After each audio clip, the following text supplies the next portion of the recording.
Good Morning Brew Daily Show. I am Neil Fryman. And I'm Toby Howell. Happy birthday to you. Happy birthday. I didn't know you had such a beautiful singing voice. This is just a start. Oh my gosh. I just saw the monitor. It popped up. There's a picture of my face next to a giant birthday cake with birthday boy Toby on it. Oh my gosh. And now we got the sirens now going. Now they're playing sirens in the studio. Thank you, everyone. It's once a year. It's a big deal. How old? You're turning 26. I'm turning 26. I'm feeling wiser, feeling a little more achy already. And it's the last year on your parents' health insurance, notably. I know. I was already off that, though. So Damn. So actually, please be careful with me because I can't get hurt because I don't want to have to pay anything. Well, be careful. You need to be careful for yourself. You're doing some extreme sports. That's true. We got a great show for you. We're talking the one-year anniversary of the war in Ukraine. We're going to talk baseball is coming back, and it looks a little different than it used to. And then we'll finally end on, talking about our riddle yesterday and plans for the weekend. Sounds like a fun birthday show for me. It's going to be good. Let's ride.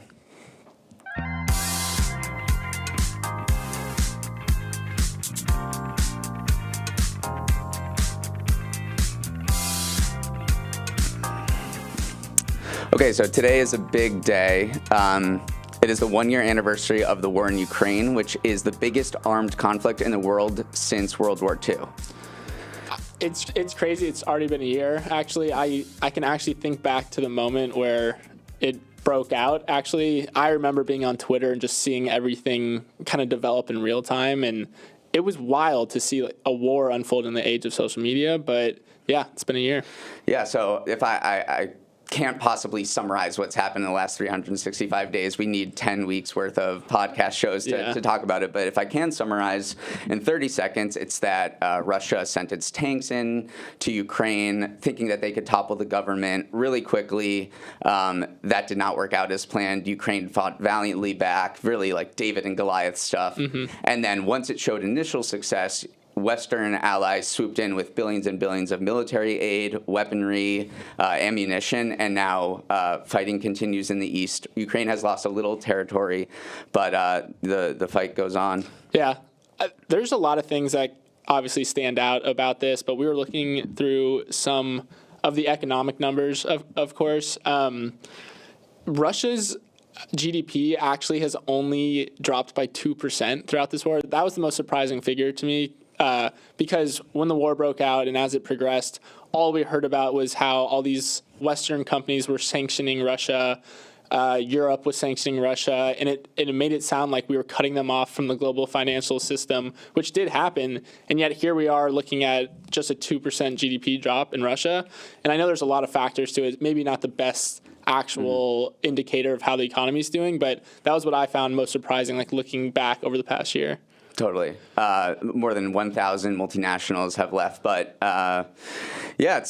what happened really was that we realized that the U.S. and Europe were not the entire world. Right. And Russia really embraced India and China and Turkey. We just put the stat in the newsletter this morning that the best stock market performance of the past year was Turkey. Yeah. And that's really Crazy directly a result of the sanctions that the West placed on Russia, because now Turkey is at the center of all of these trade flows between the Middle East, Russia, India, and China. So it seems like Russia is in a really bad place, and everyone's saying this is a terrible strategic move by Putin overall, but that the economy hasn't completely melted down like they would expect. Yeah. But there could be a long-term detriment to Russia here because so many people left, especially in the tech sector. Right.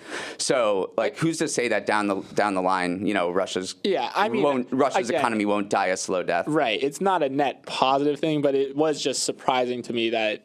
Yeah, because we thought that Russia was just going to absolutely tank. And unfortunately, Ukraine's economy, their GDP plummeted by 30%. Sure. So obviously difference in size and access to resources, but those two numbers were kind of really illustrated the divide, I think. And we haven't even talked about the human toll, which obviously is the most important thing. Combined, there have been 300,000 military and civilian deaths, and this stat just really stands out to me is that 8 million Ukrainians have become refugees, and and they're living in other countries now as a result of the war. That's 20% of the pre-war population. That's wild.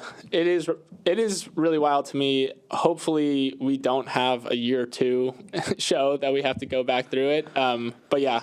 But there is like, this showed that there could be conflict in the world after a relative period of peace, and now everyone's talking about what's happening with China and Taiwan, and China has been much more aggressive in its posturing towards Taiwan, which it considers its own territory. Right. At the same time, the U.S. has pledged to intervene if China would invade Taiwan, and people are saying that could be what really is World War III. Right, we're definitely teetering on the brink. The doomsday clock has definitely moved close. I think it's 7 seconds to midnight now, and especially that was before Putin suspended Russia's participation in the last remaining arms agreement with the U.S.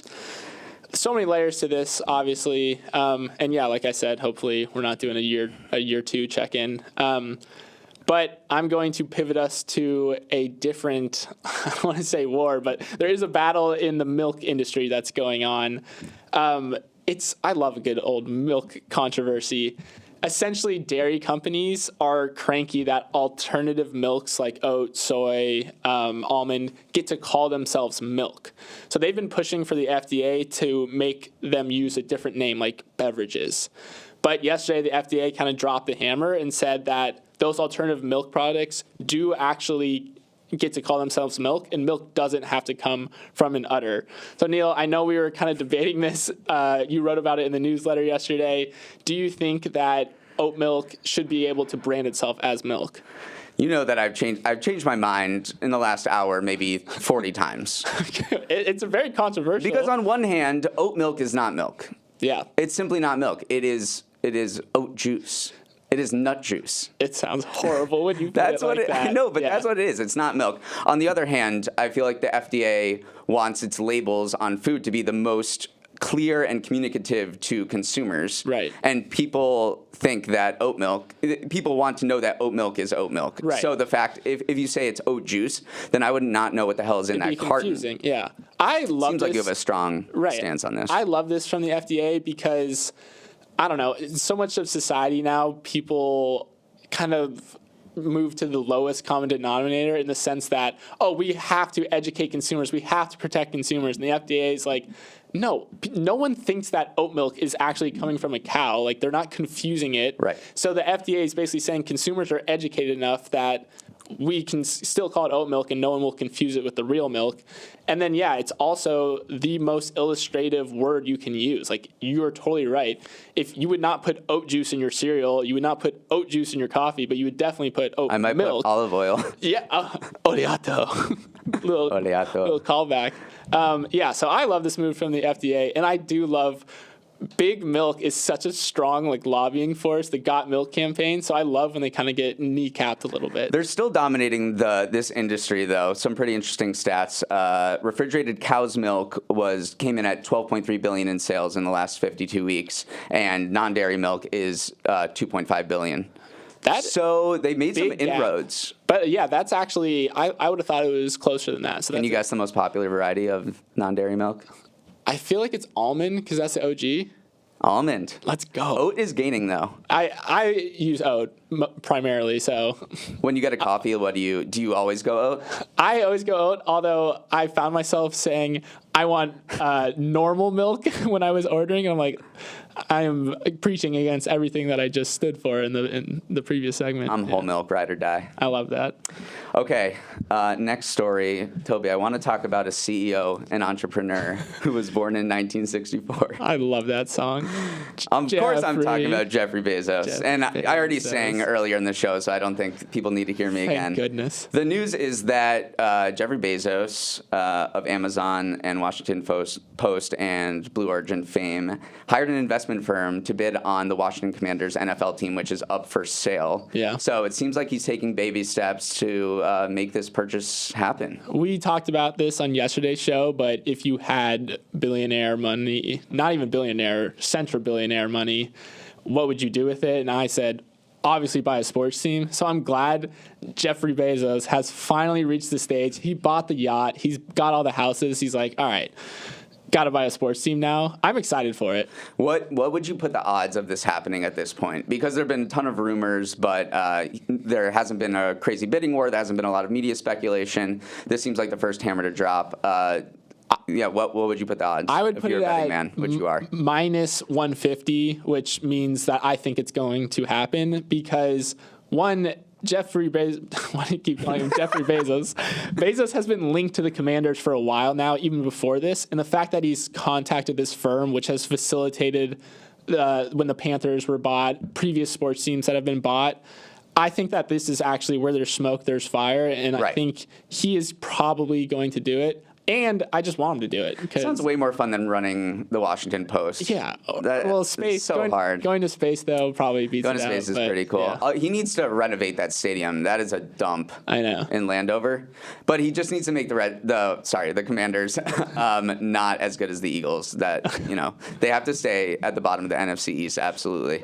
That's the most important part of this story. I'm putting this at 90%, by the way. I think this is absolutely a done deal. He's going to look really weak if he backs out now. Okay. I hope it happens as well. Okay, let's shift gears to the media world. We both work in media. We both pay attention to media drama a little more than the average Joe. But there was a story in 2021 that kind of broke free from the media circle, and that is when Ozy Media's CEO Carlos Watson got into some trouble with the law, essentially. So in 2021, the COO of Ozy Media jumped on a call with Goldman Sachs and Carlos Watson. They were trying to raise money from Goldman Sachs. And on that call, the CEO impersonated a YouTube executive, changed his voice, was getting fed lines by Carlos Watson in order to try to secure this investment. Really, really illegal stuff. An absolutely crazy story, too. And finally, yesterday, Carlos Watson was arrested at his Manhattan hotel. So it's all kind of crumbling down. Neal, we love this story just because we're media nerds, but what do you think about it? It is a crazy story. I mean, from this, I want to teach you a Yiddish word. Okay. It is called chutzpah. Chutzpah. I don't. Do you know what chutzpah means? I've heard it before. It's sort of like audacity. Right? So Carlos Watson, after all this happened, was trying to resurrect Ozy Media, and he was planning on doing Ozy Fest, which is their big festival that they had Malcolm Gladwell at previously. So this guy has a lot of chutzpah, but now he's facing the law. Right. And then another thing that Ozy had done in the past was they had these YouTube channels that were getting millions and millions of views. I'm doing air quotation marks as I say views because there's probably under 100 comments on these videos, and everyone's like, we get more. From our we're getting more YouTube comments. Channel so far. By the way, watch this show on YouTube if you're listening to it. Help us bump those comments up. But yeah, everyone's like, you guys are just totally faking these numbers. And so they used to say that we were actually cited in this New York Times article, we meaning Morning Brew, where Morning Brew, Neal has been writing day in, day out for 5 years. We're only at 4 million subscribers on the newsletter. Only? Yeah, I know that's good. And Ozy Media was saying we reached 20 million subscribers. And everyone's like, there's no way that's true. Yeah. There's no way. So we'll see what happens with Ozy Media. maybe Carlos Watson in jail will try to resurrect the company. He's going to launch a podcast. He's a lot of chutzpah. For sure. Let's move on to exciting news. Today is spring training opens in Florida.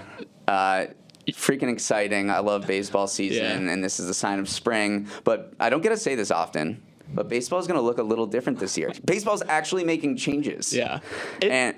No, go ahead and explain the changes. I will explain the changes. So this is all to generate, more offense and make the game more exciting because, yes, I admit it's pretty boring. Okay.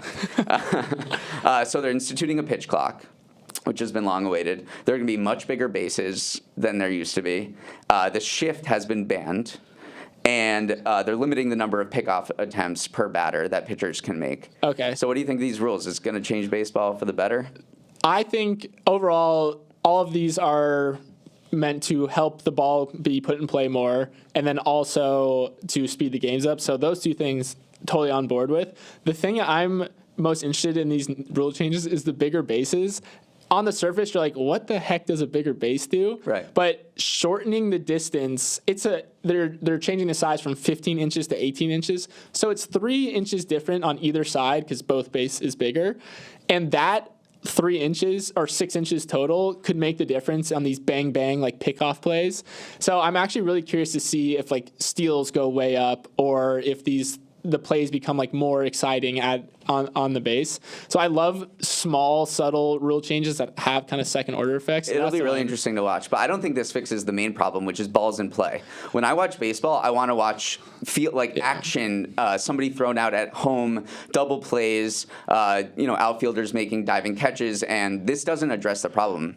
I think they need to lower the mound. They need to change the power dynamic between pitcher and batter. Yeah. Even the pitch clock we were saying might impact batters more than pitchers. Yeah, well, I think that some White Sox pitchers batters are going to hate it. I actually think it's going to affect pitchers more, and I think he's doing a little posturing. But I might actually watch a little baseball this year. I'm glad. Just to see how it plays out, because I'm sure there's going to be some controversies going forward. One thing we do know is that the games will take a lot less time because there's been a pitch clock in the minor leagues, and a 9-inning game used to take 3 hours and 4 minutes in 2021 on average, and that decreased a lot to 2 hours and 38 minutes last season. Huge. That is huge. Yeah. No, I'm excited. I can't wait to watch. Who's your baseball team, by the way? The Rays. I'm from Tampa. Oh, right, yeah. Yeah, I like them. Okay, got a new segment to kind of cap off the week. It's called Stock of the Week and Dog of the Week. I'm going to tell you guys about a stock that performed really well, give you a little backstory behind it, and then Neil's going to tell you about a stock that didn't do so well. How did I get dog? I don't know. You chose it. Next week. We drew straws. So this week's Stock of the Week is NVIDIA. It popped yesterday on earnings, absolutely crushed earnings, went up 12%. It's up 65% on the year. NVIDIA's just crushing right now. And the reason why it kind of got this little boost is because we're in the age of AI right now. Everyone is building these AI large language learning models, all these chatbots, and NVIDIA's GPUs are kind of powering the supercomputers that kind of have to process these language models. So they're forecasting this huge boost in chip sales, basically, to help power these massive computing loads that need to be executed for these models to work. This is the biggest company people don't know about. They're the 7th biggest company in the S&P 500 by market cap. Their market cap is $582 billion. Yeah. This is a massive company. It is really big. And you have some familial ties to NVIDIA. I know. I just want to give a shout out. So my aunt started working there very, very early on, like 1995. My grandma, too, another shout out to my grandma, she bought shares when it went public in 1999 because she wants to support her daughter, obviously. And then my grandparents' financial advisor said, what is this NVIDIA company? Like, get rid of these stocks. Like, go into the boring mutual funds. And my grandma was like, no, let's keep them. Best financial decision ever because the Howells are raking it in. I know. So shout out to grandmommy for. And we should say when we talk about stocks, Toby, I know you've wanted to say this your entire career. Tell me. Oh, okay. By the way, yes. This is not financial advice, anyone. Do not take any of this as financial advice. We're just reporting. I've always wanted to say that. You really have, and I'm so glad you got to say it on your birthday. Yes. All right, I guess I'll do Dog of the Week because that was handed to me by our team. The Dog of the Week is pizza delivery companies, specifically Domino's. Domino's had its worst day in more than a decade yesterday. Because it's burrito season and there is pizza fatigue apparently. Yeah. So demand is down and for pizza delivery, Domino's is not the only one that's doing poorly. Papa John's also posted pretty disappointing results. Mm-hmm. Yeah, and it's also rising food costs. Obviously, like when we are hit by inflation, that means every other food provider is also hit by inflation. So their margins are they're losing a little bit on the margins because of inflation. My favorite stat though is like Domino's over the last 2 decades has been just an absolute juggernaut of a stock because it invested a ton of resources into technology basically and making the delivery process smooth from your phone. They have the pizza tracker. Of course, I know the pizza This tracker. is a minor setback for a major comeback, I think, for Domino's. Pizza fatigue can't last that long, right? Everyone loves I've never even heard of that. Also, can you explain real quick why it's called Dog of the Week? Because I didn't know this before, but you did. Sure, yeah. So Dog of the Week, Dog of the Dow is a popular term in finance where it's like the worst performing stock on the Dow of the 30 stocks in the Dow. So they call that the Dog of the Dow. And so we're just co-opting You it. learn something new every day. You learn something new. Yeah, Dog of the Dow. Our final story. Cocaine Bear, baby. It's out today. Let's go. Cocaine Bear, the movie that everyone's talking about, or maybe. I know. Well, we are talking about it, is out today. Yeah, it's at 72% on Rotten Tomatoes. That's from critics. Pretty solid. Audience rating is 82%. Whenever those numbers are pretty similar, I actually think that it's going to be pretty good. Yeah. We don't have to spend too much time talking about it. No, but it is based on it's loosely based on a real story. Yeah. And that real story is that in 1985, a drug dealer dropped 75 pounds of cocaine from an airplane along the Georgia-Tennessee border. He tried to jump out after it. His parachute failed. He died. A few months later, authorities found a ripped duffel bag with all of that cocaine and a dead bear that tested positive cocaine. So this movie kind of imagines a world in which the bear lived and mauls everyone. I mean, what more do you need to know? The thing that actually makes me want to see it, though, is Elizabeth Banks is directing it. And I love Elizabeth Banks. She was in Pitch Perfect. And I also just kind of trust her funny bone. At the premiere, she said that while she was introducing the movie, she said, "I'm fully convinced that everything has brought me to this moment in my career, the pinnacle, the rich and deeply cerebral cocaine bear." So I think people are embracing the spirit of it. It's an absurd movie. I think I'm actually going to go see it. Yeah? Because, Might be a good birthday present. Yeah. Banks has had just fire quotes, actually. She recalled, when promoting this film, she was talking about a conversation she had with Lorne Michaels, who's the, SNL showrunner. Mm-hmm. And he told her, don't do things unless you think they'll be part of the cultural conversation, which is, pretty good. We're talking about it. We're talking about it. Yeah. So pretty good advice. All right, we're going to close out the show by talking about the riddle that we gave to you all yesterday. Just to remind you, the riddle was this, that we gave you a sentence, and it says, this sentence contains blank letters, and you had to fill in the blank with the number that would make the sentence true.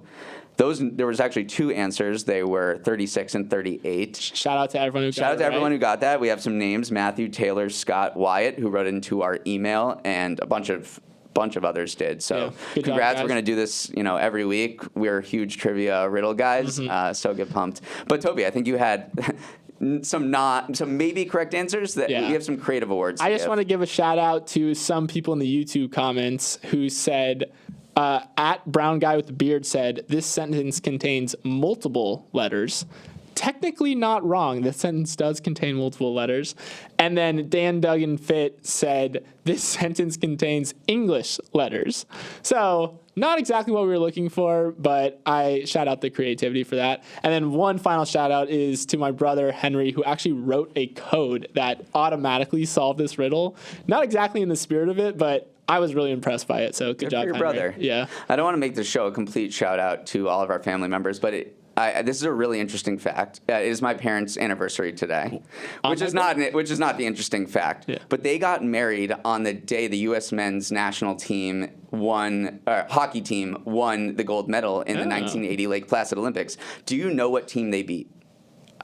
Okay, so it's not the USSR. It's like Sweden, right? Or Finland. All right, well, you're good. Yeah. Yes, they beat Finland. They actually came back that game. They were down 2-1 in the third period. But a lot of people don't know that the Miracle on Ice, where we beat the USSR, was the semifinals. Yeah. Everyone assumes it was the gold medal match. Then we had to play Finland, and we were down in the third period. I love that fact, so it's pretty crazy. A lot of facts today. Great show. Great show. We're about to have a great weekend. I'm flying down to Florida to see a spring training game and playing golf with your dad, and you're going to do some awesome birthday celebrations. Before we go, just want to give a shout out to our amazing team in the control room. Show's producer and editor is Emily Milliron. The show's technical director is Elias Alba. Our supervising producer is Bryce Beloff, VP of Technical and Production Operations, Dan Bauza. Devin Emery is our Chief Content Officer. Our show is a production of Morning Brew. Have a great weekend, everybody. We'll see you on Monday.